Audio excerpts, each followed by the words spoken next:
زي ما ملابس البيبي مهمه، اكسسوارات البيبي كمان مهمه. تعالوا نوريكم الفيديو ده كل اكسسوارات البيبي اللي بتحتاجيها كأم او انت كتاجر عايز توفرها معاك. ازيك يا اسلام؟ ازيك يا باشا؟ بص طبعا عايزين طقم العيال كله وفرناه، اللي كان مش موجود وفرناه. اول حاجه في الاكسسوارات مهمه معاكي طقم عنايه للبيبي بالمشط بالمقص بالمبرد بالقصافه بتاعته، طبعا امن جدا على البيبي. كل حاجه الوان بناتي والوان صبياني طبعا باللون البنات اهو. اللي بصوا اللون البنات اللي هو الاحمر تحت ماشي. دي بقى فرشه الوحيده ماشي فرشه بمشط ومعاها لهاي ماشي. ده من الاكسسوارات برضو اللي مش عايز يجيب الطقم كامل يقدر يجيبها. بص الاشكال لوفه بقى للبيبي نقدر بقى نحطه نحميه ونظبط الامور. تمام. في حاجه ثانيه، في حاجه زي في ليفه هاند وتبدا انت تحميها. طبعا خامتها على البيبي مختلفه يعني. ماشي. طبعا معانا وسط السلبت، وصل السلبت التطويل يا جماعه للسلبت جراب ببرونه وجراب ببرونه ومعاها هديه كده زي جوانتي وانتي ماشي. كل انواع البافتات، اشكال بقى كتيره من البافيتا. حاجات زي دي كده.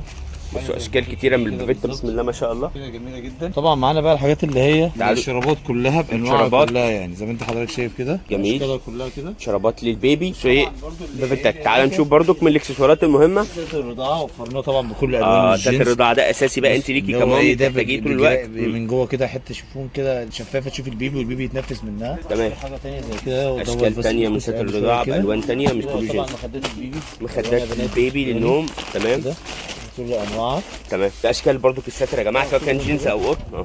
ده بقى دي خليني افتحها لك بشكير. عموما كان حاجه بشكير للبيبي، بشكير للبيبي كتير جدا. بشكير للبيبي. تعال نشوف كده تفاصيل البشكير ده. تقدر تلف في البيبي يعني كده زي كوفرتا بس ايه تقدر تحط فيها البيبي. لذيذه اسطنبول. معاها ايه حزام كده برضو جميل ماشي. كل الوانها طبعا بناتي، اشكال كتير والوان كتير ومشجر وايه وساده ماشي. خش على اللي بعده.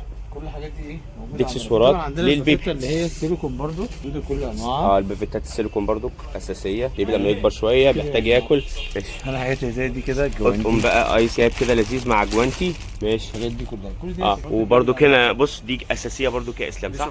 شفاط شفاط مخاط للانف جميل برضو واساسي ماشي. تعالوا اللي نشوف باقي. طبعا معانا كروكيت ومعانا الكروكيت او المستلزمات بتاعتها برضو جميله اساسيه للبيبي. تعالوا نشوف كمان معانا بديل البامبرز ده برضو اسلام بيقول لي ده اساسي برضو معانا.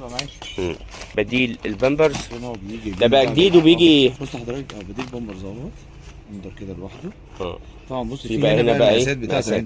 يعني عادي كان الاول بيبقى مقاس واحد بس وتلبسيه، لا دلوقتي بقى كمان تقدر تتحكمي في المقاس بتاع البيبي ماشي. تمام. تبدا من هنا كل دي كده بتوسع على اول واحده. ايوه ماشي. ومعاه بقى هنا معاه كده اتنين بقى فوطه ينفع للقشط. دي بتبقى فوطه البيبي طبعا خامتها قطن 100%. الالوان بقى كتيره زي ما حضرتك شايف اشكال الالوان ماشي. تعالوا بقى نكمل كمان باقي الاكسسوارات المهمه اللي بتحتاجوها. بكلمكم منين بقى؟ بكلمكم من سنتر رفع صيام في المنصوره شارع بورسعيد. السنتر هنا كل اللي انتوا عايزينه في عالم المواليد موجود، ومش مواليد بس هتلاقوا اطفال وهتلاقوا كمان حريم وهتلاقوا رجالي هتلاقوا تفصيله. ولو بتنزلوا المحله الكبرى احنا كمان موجودين في المحله الكبرى شارع المعهد الديني اسم امام مسجد الكنيسي في اتجاه سريع. كمل بقى ما سمعناش ما تاكلناش.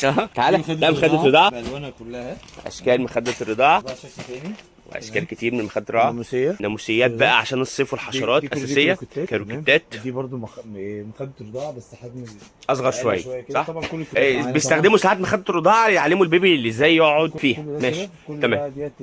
اشكال. طب افتح لنا كده كوفرتايه برضو كده اسلام نوريها لهم شكل من اشكال الكوفرتات. وطبعا ايه كمان هنا الشنط بتاعت الامهات اساسيه. فكره ايه فيديوهات المستلزمات بالذات ما تحتاجش فيديو واحد، تحتاج مئات الفيديوهات. عشان كده دايما بنقول لكم في كل فيديوهاتنا سيب لنا في الكومنتات لو عايزك تسالي على سؤال معين او منتج معين نعمله لك فيديو بالتفصيل. اشكال الكوفرتات كتيره بسم الله ما شاء الله مختلفه ايه واكتر من مميزه. ده غير طبعا ملابس الداخلي للاطفال اللي بتحتاجوها بشكل دايم. نروح بقى الشنط بتاعت المستلزمات بالمره يا اسلام. تعالوا نشوف شنط المستلزمات. شنط الامهات بقى على الكتف كده بالشكل ده بالشكل ده. في اشكال ثانيه زي دي كده كلها باك للظهر على الظهر بالوان بقى كتير. بس حضرتك اشكال كتيره بالوان كتيره للشنط المستلزمات. انت تختاري بقى كل المنتجات اللي انت اخترتيها في المستلزمات وحطها في شنطتك مع الحفاضات بتاعت البيبي مع الرضعه بتاعت البيبي تبقى ثابته معاكي في اي خروجه في اي مشوار، او حتى لو وراكي اي حاجه في البيت حتى ممكن تسيبيها تجيبيها على طول تستخدمي حاجه البيبي بشكل جديد. ده كده نبذه صغيره جدا على المستلزمات الاساسيه اللي بتحتاجها الامهات الاطفال. بشكرك يا اسلام على الفيديو السريع ده، واستنوا فيديو بقى تفصيلي عن باقي المنتجات وباقي الاكسسوارات لان طبعا عالم البيبي. على فكره برضو في سراير هنا اكبر يا اسلام طبعا بيحتاجوها. السراير دي برضو تعتبر من المستلزمات الاساسيه اللي بتحتاجوها، غير طبعا البطاريه وباقي الحاجات اللي بتحتاجها الاطفال في 60 اسبوع وحاجات ثابته بتحتاجوها طول الوقت للمواليد من عمر اليوم. كل اللي بتشوفوه ده موجود في سنتر رفع الصيام في المنصوره شارع بورسعيد. واستنوا الفيديو الجاي له تفاصيل اكتر عن كل المنتجات اللي بتحتاجوها للاطفال والمواليد.